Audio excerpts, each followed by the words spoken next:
Let's kick things off with one of the most essential foundations of HVAC design.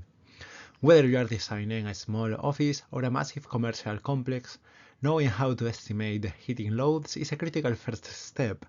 In this video, we'll walk through the UAE method from the assumptions behind it to how to apply it with real-world numbers. Let's begin. Here's what we'll cover in this short video. First, we'll define what a load calculation is and why it's different from energy consumption. Then, we'll look at the assumptions used in heating load estimation. After that, we'll introduce the UA method and work through a work example you can use from your own design practice. By the end of this video, you'll be able to describe the factors that influence heating and cooling load calculations, explain how we use the UA equation in practice, and apply this method to estimate heating loads for a simple building element. Before we dive into the method, here's a question to get you thinking. Imagine you are designing an HVAC system for a small office in a cold climate. You have the drawings and know the surface areas and insulation levels, but how do you turn that into a heating load? What's more important, the surface area, the insulation, or the temperature difference between indoors and out? Let's find out together. In this lesson, we are diving into the fundamentals of heating load calculations.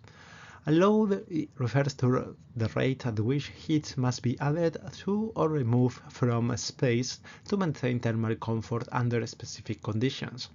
Importantly, this is not the same as energy use.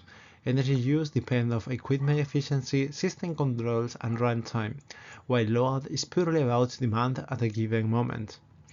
Heating load calculations are based on design winter conditions, typically defined as the coldest 1% of outdoor temperatures in a given location. For instance, in a cold climate where the outdoor design temperature is -5 degrees and the indoor design temperature is set at 21 degrees, the temperature difference of 26 degrees will be used to estimate how much heat the building envelope losses through walls, windows, and roofs. This ensures systems are adequately sized for the worst-case scenario, even if the actual energy use varies throughout the day or year. The heating system must be designed to meet this peak requirement to avoid underperformance during cold spells. We also distinguish between internal and external loads. External loads are those caused by the thermal interaction between the building and the environment. For example, heat loss through walls, roof, and windows. Internal loads come from people, equipment, and lighting, which generate heat. In heating load calculations, especially for residential or small commercial buildings, internal gains could be neglected, as the external losses dominate.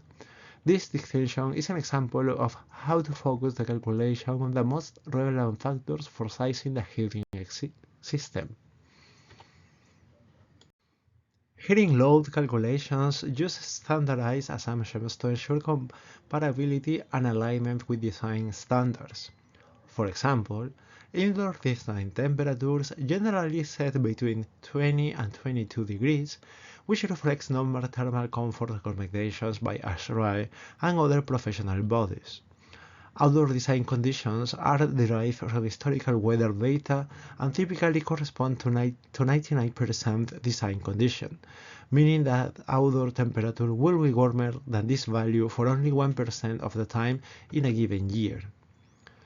Another key assumption is that the building is in a steady-state condition, meaning the temperature difference between indoor and outdoor is constant, with no thermal lag from storage in walls or furniture. In this context, thermal mass of the building is not considered. This simplifies the calculation but does not account for dynamic effects.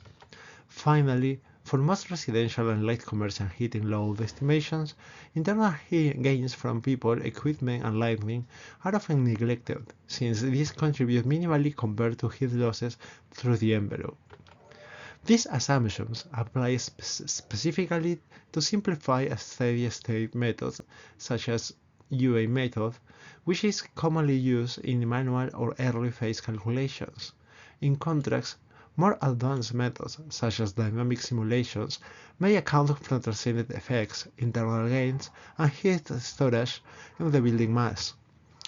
Always consider the chosen methods and its assumption when interpreting or presenting heating load results.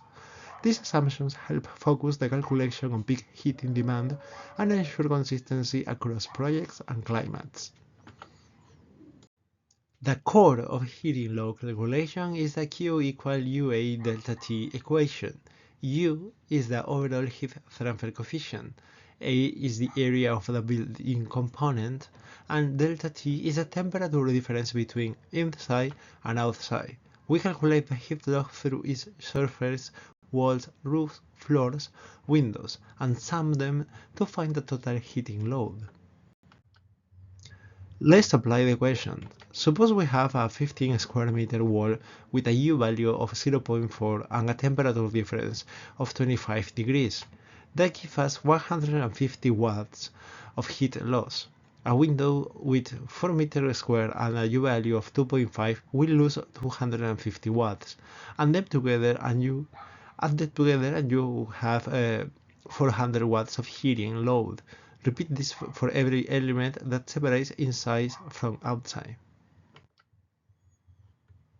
Let's wrap up what you learned in this video. Heating loads represent the rate of heat that must be added to a space to keep it comfortable. They are not the same as how much energy a system uses.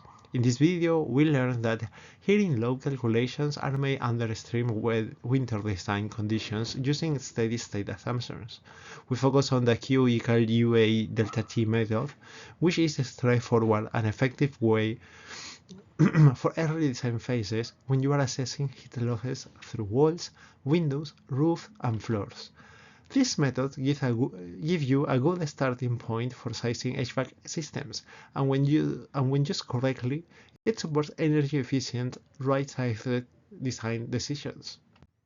This video gave you the foundation for heating load calculations using a simple steady-state method. In the next video, we'll move into cooling load methods, including RTS and heat balance approaches.